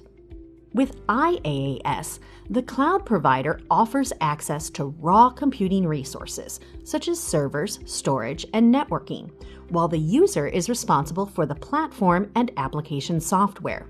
With PaaS, or PaaS, the cloud service provider delivers and manages the entire platform infrastructure, abstracting users from the lower-level details of the environment. Let's look at some essential characteristics of Platform as a Service, or PaaS. PaaS clouds are distinguished by the high level of abstraction they provide to the users, eliminating the complexity of deploying applications, configuring infrastructure, and provisioning and configuring supporting technologies like load balancers and databases. PaaS clouds provide services and APIs that help simplify the job of developers in delivering elastically scalable and highly available cloud applications. These services typically include a variety of capabilities, such as APIs for distributed caching, queuing, and messaging, file and data storage, workload management, user identity, and analytics, thus eliminating the need to integrate disparate components. The PaaS runtime environment executes end-user code according to policies set by the application owner and cloud provider. Many of the PaaS offerings provide developers with rapid deployment mechanisms, or push and run mechanism, for deploying and running applications. PaaS offerings support a range of application infrastructure or middleware capabilities, such as application servers, database management systems, business analytics servers, mobile backend services, integration services, business process management systems, rules engines, and complex event processing systems. Such an application infrastructure assists developers by reducing the amount of code that must be written while expanding the application's functional capabilities. The most important use case for PaaS is strategic. Build, test, deploy, enhance, and scale applications rapidly and cost-effectively. Let's look at some more use cases for PaaS. API development and management. Organizations are using PaaS to develop, run, manage, and secure APIs and microservices, which are loosely coupled, independently deployable components and services. Internet of Things, or IoT. PaaS clouds support a broad range of application environments, programming languages, and tools used for IoT deployments. Business analytics or intelligence. PaaS tools allow organizations to analyze their data to find business insights that enable more informed business decisions and predictions. Business process management, or BPM. Organizations are using the PaaS cloud to access BPM platform delivered as a service. Master data management, or MDM. Organizations are leveraging the PaaS cloud to provide a single point of reference for critical business data, such as information about customer transactions and analytical data to support decision-making. Let's look at some advantages of using PaaS. Scalability, made possible because of the rapid allocation and deallocation of resources with a pay-as-you-use model offered by PaaS. The APIs, support services, and middleware capabilities that PaaS clouds provide assist developers in focusing their efforts on application development and testing, resulting in faster time to market for their products and services. Middleware capabilities also reduce the amount of code that need to be written while expanding the application's functional capabilities. Greater agility and innovation, because using PaaS platforms means that you can experiment with multiple operating systems, languages, and tools without having to invest in these resources. You can evaluate and prototype ideas with very low risk exposure, resulting in faster, easier, less risky adoption of a wider range of resources. Some of the key PaaS offerings available in the market today include AWS Elastic Beanstalk, Cloud Foundry, IBM Cloud Paks, Windows Azure, Red Hat OpenShift, Magento Commerce Cloud, Force.com, and Apache Stratos. PaaS clouds do come with some risks. Risks that all cloud offerings have in general, such as information security threats and dependency on the service provider's infrastructure. Services can get impacted when a service provider's infrastructure experiences downtime. Customers also don't have any direct control over the changes that may take place when a provider makes changes in its strategy, service offerings, or tools. But the benefits can far outweigh these risks. PaaS continues to experience strong growth and is predicted to become the prevailing platform delivery model moving forward. In the next video, we will look at software as a service model, its features, benefits, and some use cases.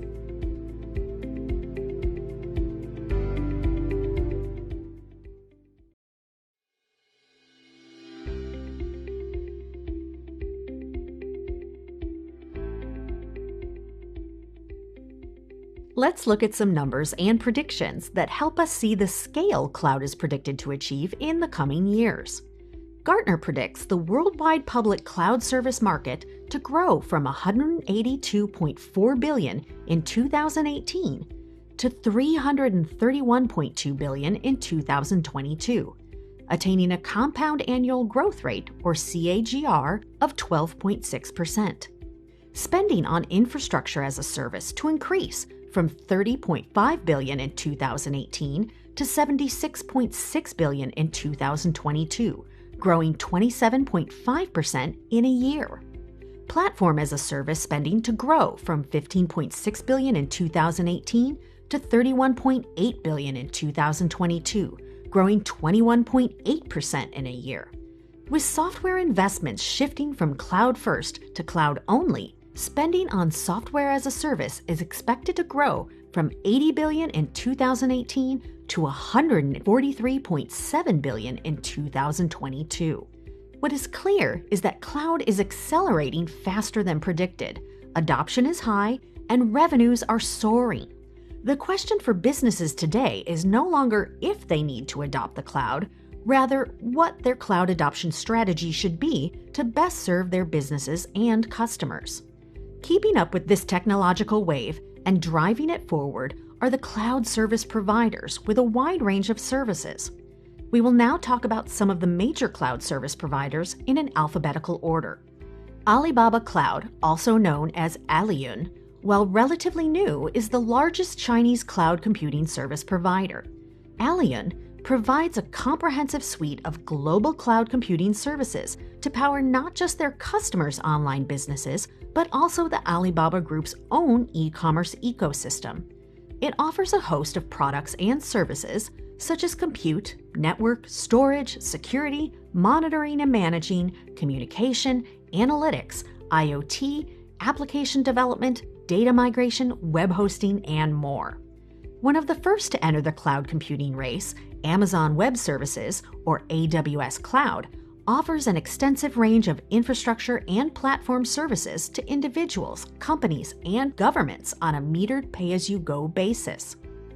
The Amazon Cloud provides a wide range of products, services, and solutions ranging from compute, DevOps, data, analytics, IoT, machine learning, networking, content delivery, robotics, serverless computing, and much more. Google Cloud Platform, or GCP, is a suite of cloud computing services providing infrastructure, platform, and serverless computing environments. Google also uses GCP internally for their end-user products such as Google Search and YouTube. Google Cloud includes G Suite with products for communication, productivity, collaboration, storage, and more. The Google App Engine is a platform for developing and hosting web applications in Google-managed data centers, automatically allocating and deallocating resources to handle demand. IBM Cloud is a full-stack cloud platform that spans public, private, and hybrid environments with products and services covering compute, network, storage, management, security, DevOps, and databases. Some of their prominent offerings include their bare metal servers, VMware, Cloud Paks for application modernization, virtual private cloud, and the suite of emerging technologies such as AI, IoT, blockchain, data, and analytics. With the acquisition of Red Hat, IBM is also positioning itself as the leading hybrid cloud provider of our times. Microsoft Azure is a flexible cloud platform for building, testing, deploying, and managing applications and services through Microsoft-managed data centers. With its data centers spread out in many regions, Azure provides a global reach with a local presence. It provides software, platform, and infrastructure services supporting Microsoft-specific and third-party languages, tools, and frameworks. Oracle Cloud is primarily known for software as a service and database as a service, also known as the Oracle Data Cloud. Oracle's software as a service offering includes wide-ranging applications such as ERP, SCM, HCM, marketing, sales, and CX running in the cloud. and the Oracle Data Cloud provides one of the largest cloud-based data management platforms, helping customers personalize their online, offline, and mobile marketing campaigns for targeted audiences. Oracle Cloud also provides some cloud infrastructure and platform services. Salesforce specializes in their software-as-a-service offering that focuses on customer relationship management, supporting businesses to better connect with their customers, partners, and potential customers. Salesforce offers multiple cloud services such as Sales Cloud, Service Cloud, and Marketing Cloud, helping customers track analytics in real time, customer success and support, customer complaints, even listening in to customers across social platforms to automatically route them to appropriate agents for resolution. SAP is known for enterprise software and applications such as ERP, CRM, HR, and finance running in the cloud. There is also a SAP Cloud Platform for building and extending business applications with rapid innovation cycles in a secure cloud computing environment managed by SAP. In the next video, we're going to look at the business case for cloud computing.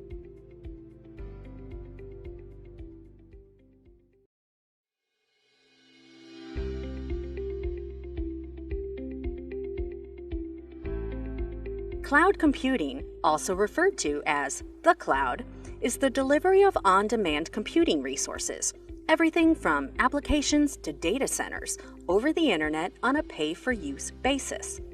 To get a common understanding of cloud computing, let's start with the U.S. National Institute of Standard and Technology, NIST's, definition of cloud computing.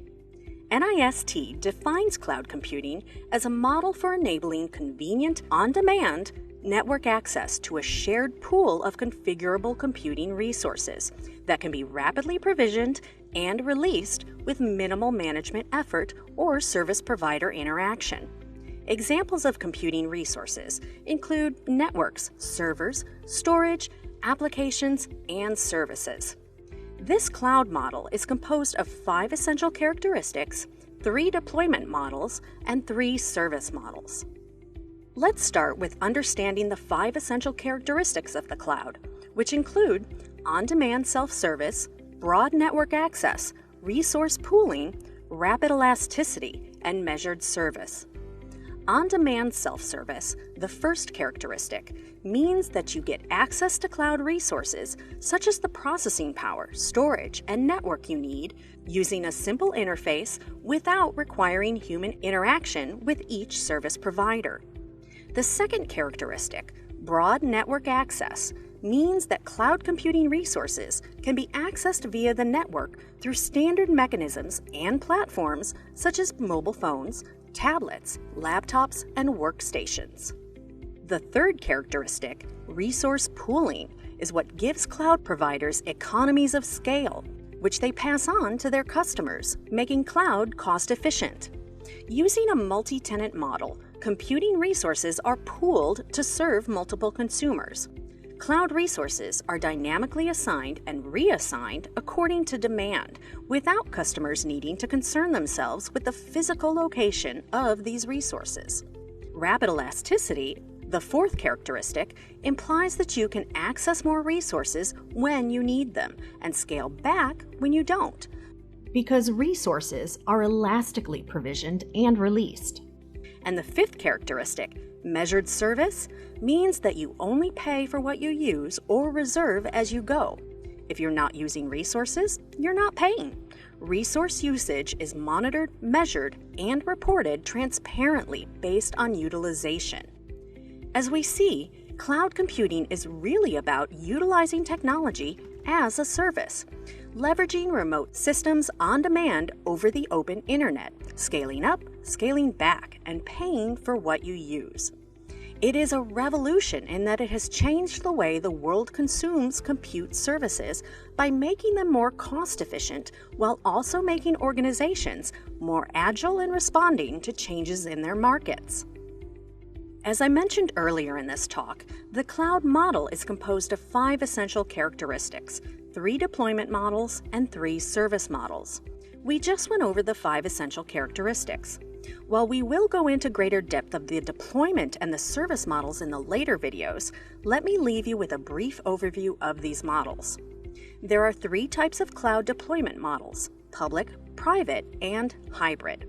Public cloud is when you leverage cloud services over the open internet on hardware owned by the cloud provider, but its usage is shared by other companies. Private cloud means that the cloud infrastructure is provisioned for exclusive use by a single organization. It could run on premises, or it could be owned, managed, and operated by a service provider. And when you use a mix of both public and private clouds working together seamlessly, that is classified as the hybrid model. Now, let's look at the 3 service models that are based on the 3 layers in a computing stack: infrastructure, platform, and applications. These cloud computing models are aptly referred to as Infrastructure as a Service, IaaS, Platform as a Service, PaaS, and Software as a Service, SaaS. In an infrastructure as a service model, you get access to infrastructure and physical computing resources such as servers, networking, storage, and data center space without the need to manage or operate them. In a platform as a service model, you get access to the platform, that is, hardware and software tools, usually those needed to develop and deploy applications to users over the internet. Software as a service is a software licensing and delivery model in which software and applications are centrally hosted and licensed on a subscription basis, and sometimes also referred to as on-demand software. In the next training, we will go over some of the key evolutions that bring us to what cloud computing is today.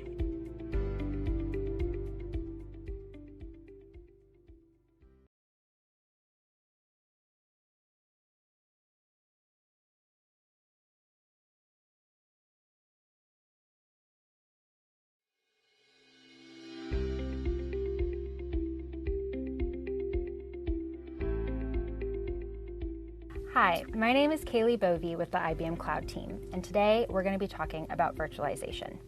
As you know, virtualization is a fairly old technology, but it's still super relevant to building your cloud computing strategy today. So, first off, what is virtualization? Simply put, virtualization is the process of creating a software-based or virtual version of something, whether that be compute, storage, networking, servers, or applications. And what makes virtualization feasible is something called the hypervisor. So we're going to write that here. And what a hypervisor is it's simply a piece of software that runs above the physical server or host. And there are a couple different types of hypervisors out there. And what they do is essentially pull the resources from the physical server and allocate them to your virtual environments.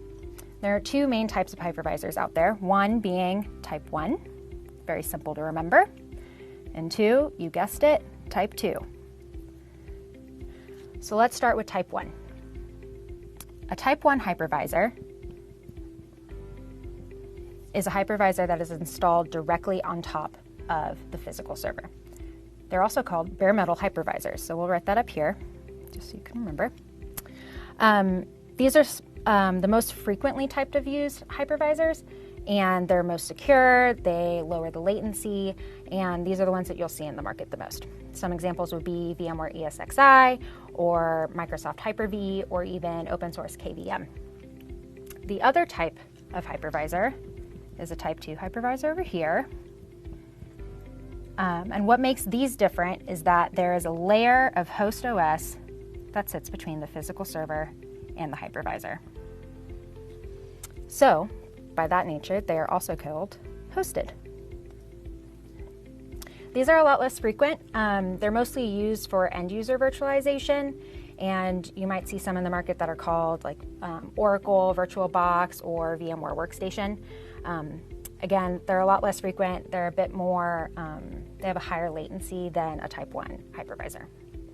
So once you have your hypervisor installed, you can build virtual environments or virtual machines, or simply put, VMs. So let's spin up some environments. So what makes a VM a VM? A VM is simply a software-based computer. They run like a physical computer, they have an operating system and applications, and they're completely independent of one another, but you can run multiple of them on a hypervisor. And the hypervisor manages the resources that are allocated to these virtual environments from the physical server. So, because they're independent, you can run different operating systems on different virtual machines. So you could run Windows here, or Linux here, or Unix here, for example. And because they're independent, they're also extremely portable. You can move a virtual machine from one hypervisor to another hypervisor on a completely different machine almost instantaneously, which gives you a lot of flexibility and a lot of portability within your environment. So looking at all of this, this is the core of virtualization as a process. So let's talk about a couple key benefits that you want to take away from this. One, cost savings. When you think about this, and the fact that you can run multiple virtual environments from one piece of infrastructure means that you can drastically reduce your physical infrastructure footprint.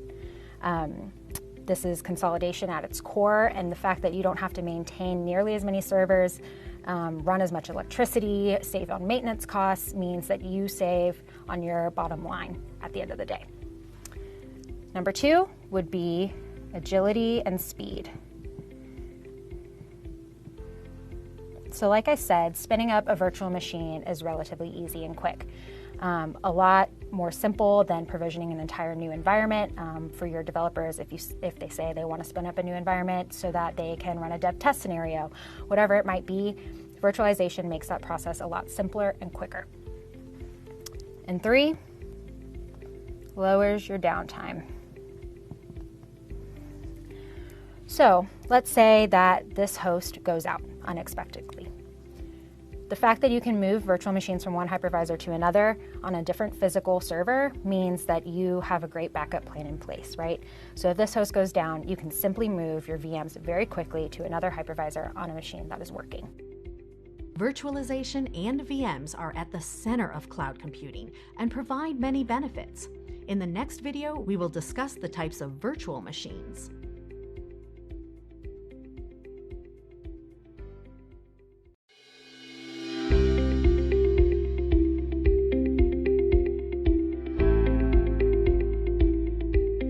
Hi, I'm Nataraj Nagaratnam, and I'm from IBM Cloud. Traditionally, when you deploy an application, you have the entire data center, the servers that you run, you're responsible for all of it. In the cloud model, that's a shared responsibility between you and the cloud provider. In a shared responsibility model, you need to rethink security on what your responsibility is and what cloud provider's responsibility is. Let's take platform as a service as an example. When you look at PaaS, you're building applications, migrating data to the cloud, and building applications running on the cloud. So you're responsible for securing the applications, the workload, and the data, while the cloud provider is responsible for managing the security of the platform so that it's compliant, it's secured from the perspective of network, the platform on down in terms of managing the containers, the runtime, and the isolation so that you have your own space within the platform. Whereas if you are adopting and migrating workloads to the cloud and you're using infrastructure as a service, then the cloud provider manages hypervisor on down if you're using virtual servers. Or if you're using bare metal, then you can completely control everything on up from the operating system, the virtual servers that you run, and the data you bring it on. So it's very important to understand the adoption model, whether you're consuming IaaS or PaaS, or if you're consuming SaaS, where the cloud provider manages all the applications and the security of it, and you worry about the data that you bring in and plan accordingly. So that's a very important thing, because it's part of understanding your responsibility in ultimately managing the risk and compliance of the workloads and the data that you bring to cloud. Now, let's talk about architecture. When you build applications and migrate applications and modernize your apps, let's start with data. With all the risk that you deal with and the kind of data matters. Is it confidential data? Is it public data or sensitive data that may deal with private information? Consider all those factors and make a secure design around what your data security architecture should be. Make sure you have data at rest encryption so that the data is always encrypted, whether you use a database as a service, object store as a service, or other ways to store data like block storage. Encryption is for amateurs. If you think about key management, that's for professionals. So having more control of your keys provide you the ability in the context of shared responsibility model that you own your data, you have complete control of your data. So as you think about key management, make sure you have an approach to think about if you're bringing confidential data, you want to bring your own keys. Maybe sensitive data, you want to keep your own keys. So that how much control of the keys you have and the hardware security module in which the key processing, the encryption, decryption operations happen, more control you have, more responsibility that you can take on. So encryption at data at rest, data in motion, as it comes from services to data stores or applications, so that as you think about data coming all the way, your requests and API requests coming all the way, data in motion. And in the new world, we need to start thinking about when the application is actually processing the data, there is going to be data in its memory. So you can actually start to protect data using hardware-based technologies where you can protect in-memory data as well. So that when it is in use and in memory by the applications, you can protect it. So take a holistic approach to data protection at rest, in motion, in use, with full control of your keys. It can be bring your own keys, or even better, push the boundary with keep your own keys.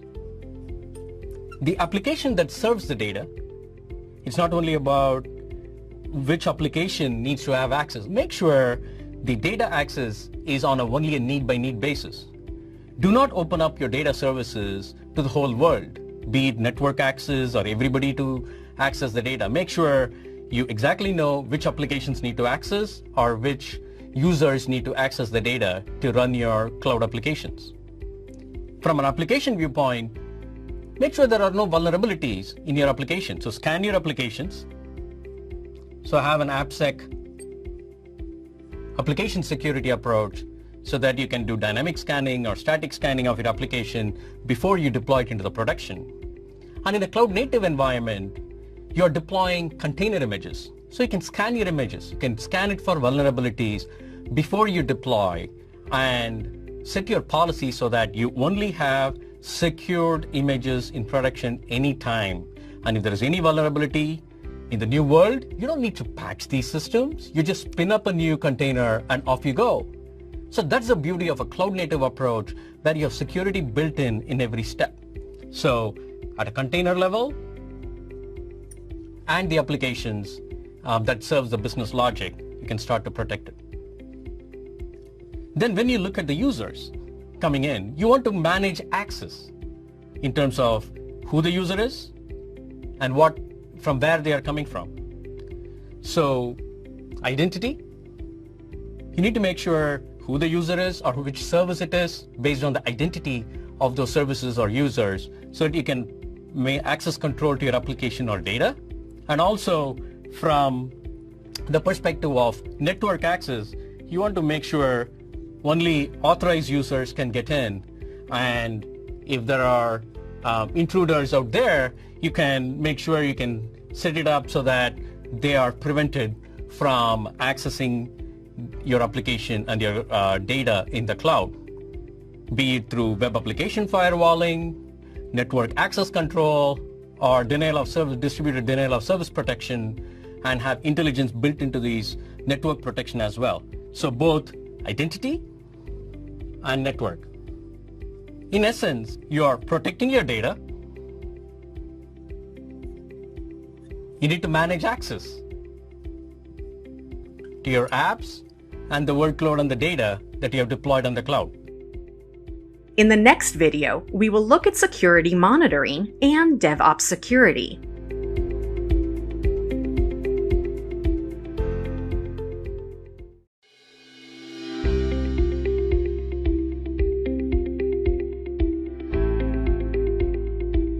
You need to have a continuous security monitoring so that you know at any point whether you're compliant to your policies.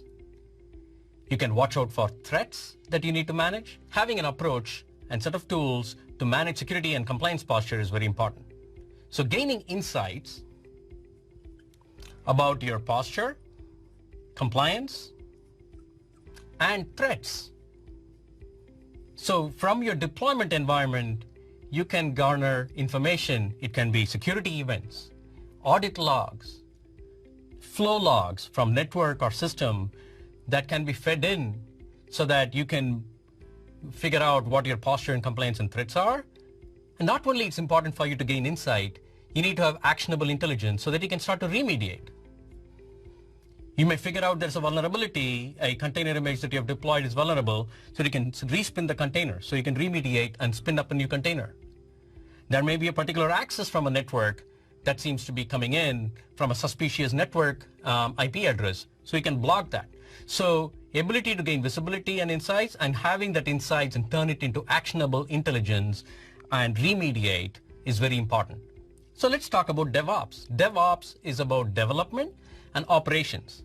Traditionally, we think about, okay, there's an application team that is doing the design and architecture, who are building code, and then you throw it over the wall for the enterprise security team to secure it and manage it. That should be rethought.